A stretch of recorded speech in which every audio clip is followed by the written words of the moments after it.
नमस्कार। जनपक्ष में आपका स्वागत है। मैं हूं प्रियदर्शन। दोस्तों, बीते दिनों हमने कई विधाओं की बात की, उपन्यासों पे बात की, कविताओं पे बात की, नाटक पे, कहानियों पे और भी कई विषयों से जुड़ी किताबों पे बात की। एक विधा जिसको हम चाहें तो कविता की उपविधा कह सकते हैं, वो हमसे छूटी रही। वो है नवगीत। नवगीत की परंपरा हिंदी में पिछले कुछ दशकों में लगातार मजबूत हुई है।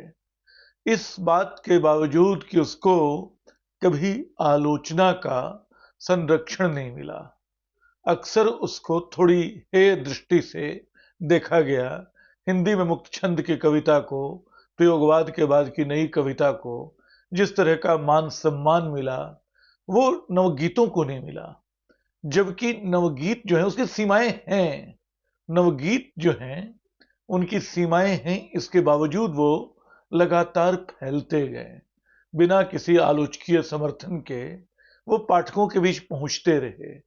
और कई ऐसे नवगीतकार, मैं उनका इतिहास नहीं बताने जा रहा हूं, लेकिन मुझे ख्याल आ रहा है, राजन प्रसाद सिंह का ख्याल आ रहा है, भारत भूषण जिनकी राम की जल समाधि बड़ी कमाल की कविता मुझे लगती है, कुंवर बेचैन का नाम याद आता है, नईम के कई गीत हैं जो अद्भुत गीत हैं, शांति सुमन की याद आती है, बुद्धिनाथ मिश्र की याद आती है। लेकिन जिस गीतकार को मैं आज आपके सामने पेश करना चाहता हूं, वो यश मालवीय हैं। यश मालवीय में असल में नवगीतों की बहुत सारी छटाएं मिलती हैं। एक बात और स्पष्ट करना जरूरी है, ये नवगीत कैसी विधा है।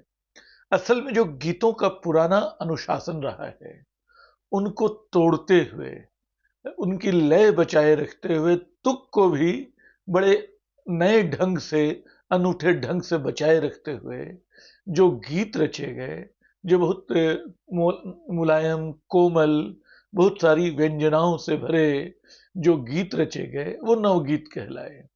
हम चाहें तो धर्मवीर भारती के कई गीतों को इस श्रेणी में रख सकते हैं, चाहे तो भवानी प्रसाद मिश्र के कुछ गीतों को इस श्रेणी में रख सकते हैं, और भी कवि मिलेंगे।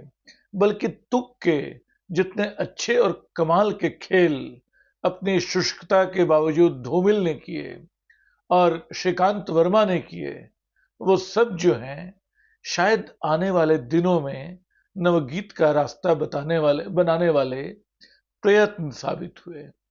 तो आज मैं बात करना चाहता हूं इस परंपरा के एक बेहद मजबूत और मेरे बहुत प्रिय कवि, नवगीतकार, गजलें लिखने वाले, और अब भी फेसबुक पे अमूमन मैं जब जाता हूं तो उनकी दो चार गजलें, दो चार नवगीत उनके देख ही लेता हूं, उनके एक गीत देख ही लेता हूं।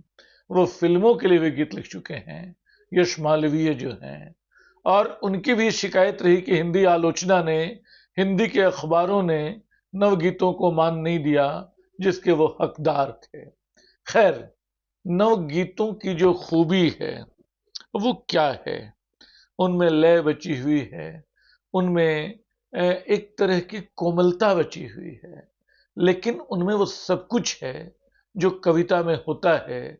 उनमें क्रांति का गान भी है, उनमें प्रेम भी है, उनमें परिवार भी है, उनमें जीवन की वह संपूर्णता है जिसको हम कभी अपने एकांत में और कभी अपने सार्वजनिकता में तरह तरह से महसूस करते हैं। अचानक मुझे ख्याल आ रहा है कि जिस नवगीत से मैं शुरू करना चाहता हूं, असल में वो एक तरह का जनगीत भी है। यश मालवीय का यह गीत कम से कम 3-4 ऐसे अवसरों पर मैंने सुना है जहां लोक गायक, जहां क्रांतिकारी, क्रांतिकामी संगठन उस गीत को दोहरा रहे हैं। वो गीत है, दबे पैरों से उजाला आ रहा है, फिर कथाओं को खंगाला जा रहा है, धुंध से चेहरा निकलता दिख रहा है, कौन क्षितिजों पर सवेरा लिख रहा है, चुप्पियां हैं जुबां बनकर फूटने को, दिल में गुस्सा दिलों में गुस्सा उबाला जा रहा है। दूर तक और देर तक सोचे भला क्या, देखना है बस फिजा में है घुला क्या। हवा में उछले सिरों के बीच ही अब सच शगुफे सा उछाला जा रहा है। नाचते हैं भय सियारों से रंगे हैं, जिधर देखो उस तरफ कोहरे टंगे हैं। जो नशे में धुत हैं उनकी कहें क्या, होश वालों को संभाला जा रहा है। स्थगित है गति समय का रथ रुका है, कह रहा मन बहुत नाटक हो चुका है। प्रश्न का उत्तर कठिन है इसलिए भी प्रश्न सौ सौ बार टाला जा रहा है। सेंध गहरी नींद में भी लग गई है, खींचती सी रात काली जग गई है। दृष्टि में है रोशनी की एक चलनी, और गाढ़ा धुआं चाला जा रहा है। दबे पैरों से उजाला आ रहा है, फिर कथाओं को खंगाला जा रहा है। इत्तेफाक से या दुर्भाग्य से कह लीजिए, मेरी आवाज शायद उतनी अच्छी नहीं है, मैं गा नहीं सकता हूं।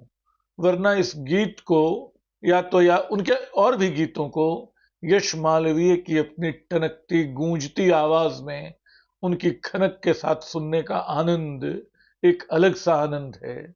और जब कोई समूह इसको गाता है तो उसका मजा काफी बढ़ जाता है। मैं तो बस अपने अनगढ़ ढंग से एक आस्वाद सुलभ कराने की कोशिश कर रहा हूं जो इन गीतों में है। इनमें उजाले की पुकार है, मां की याद है, पुराने घरों का ख्याल है, और लगातार ये एहसास है कि कैसे हमारी दुनिया में बहुत कोमल एहसास गुम होते जा रहे हैं। कोई एक पेड़ तट का कद हमारा नाप जाता है, हमारी झील का समतल हवा में कांप जाता है। आप इनके बिंब देखिए, इन बिंबों में वह अछूतापन है जो शायद छायावादी कविता से आगे का है, अलग है। मैं छायावादी कविता को कमजोर नहीं बता रहा हूं, उसकी अपनी श्रेष्ठता, उसकी अपनी उदात्तता है। लेकिन ये नवगीत अपने नएपन की जो पात्रता रखते हैं, वो उसकी एक वजह इन बिंबों में है, इन प्रतीकों में है जो चुनते हैं।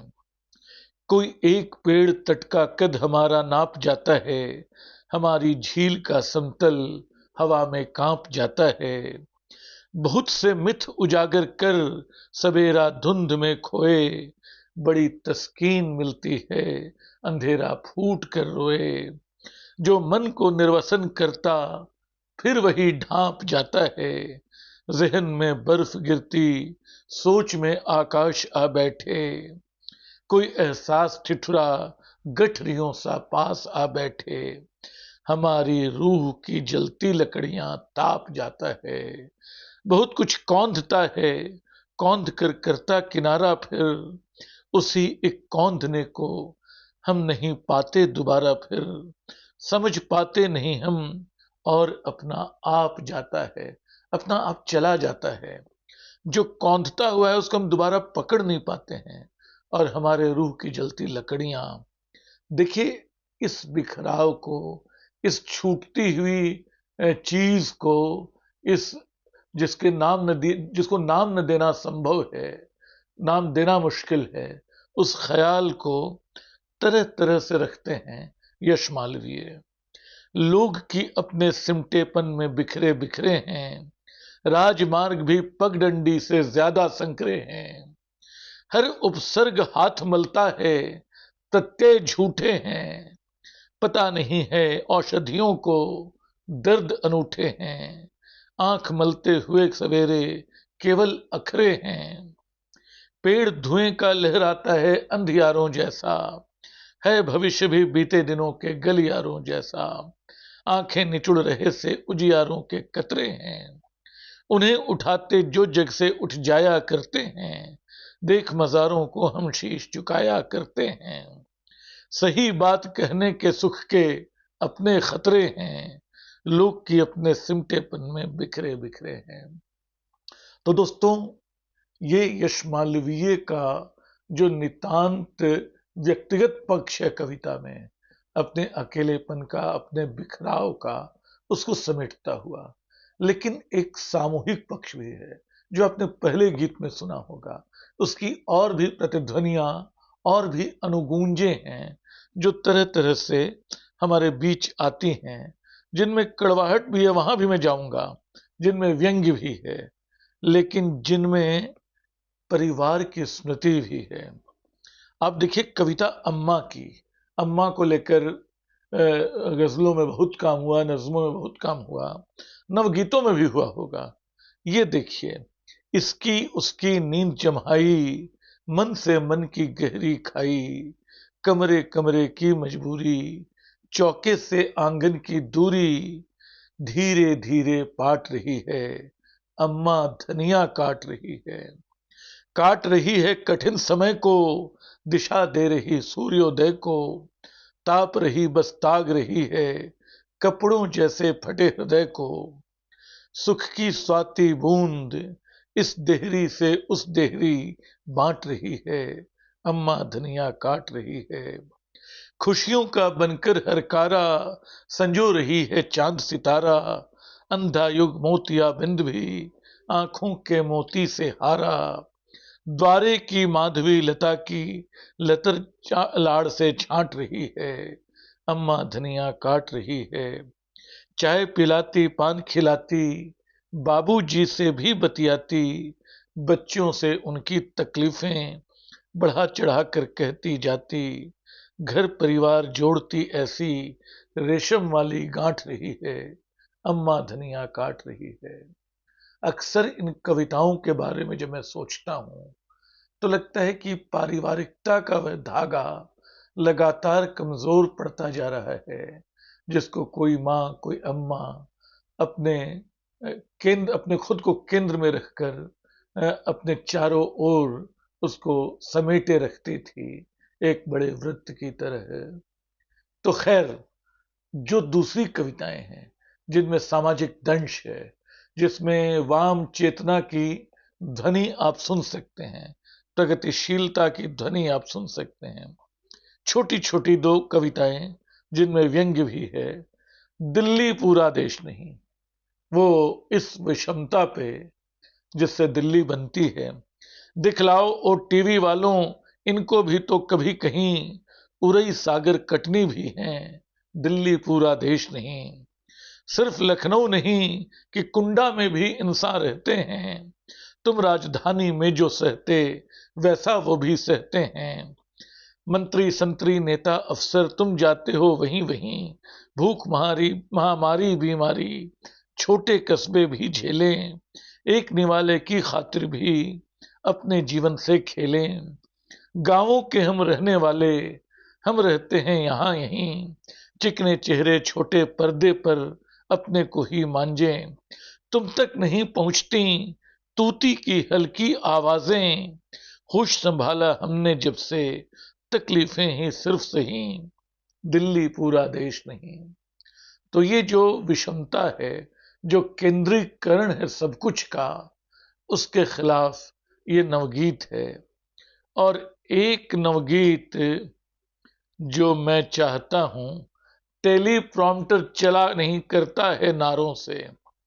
सुनिए इसकी पंक्तियां भी कैसी कमाल की हैं।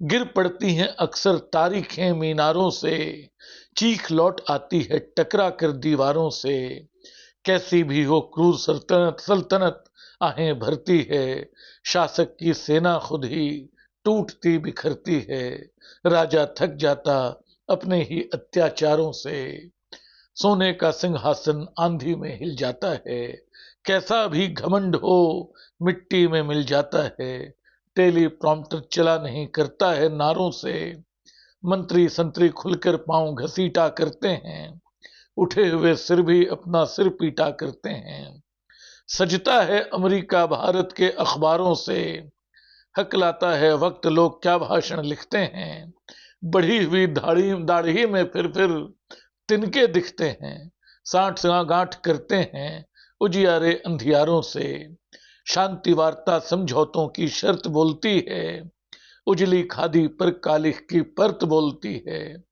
चमगादड़ उड़ते हैं सत्ता के गलियारों में, पूरी दुनिया में फिर जमकर थू थू होती है, भक्ति भाव वाली सड़ती सी खुशबू होती है। अपने ही घर में बचना होता है बटमारों से। दोस्तों, अपने ही घर में बटमारों से बचना होता है। ये बटमार कौन है ये बताने की आवश्यकता नहीं, किनकी दाढ़ी में तिनके हैं ये बताना जरूरी नहीं, लेकिन यश मालवीय की यह जो नवगीत की समृद्ध परंपरा है उसमें उनका जो हिस्सा है वो बहुत मूल्यवान है। वो लगातार लिख रहे हैं।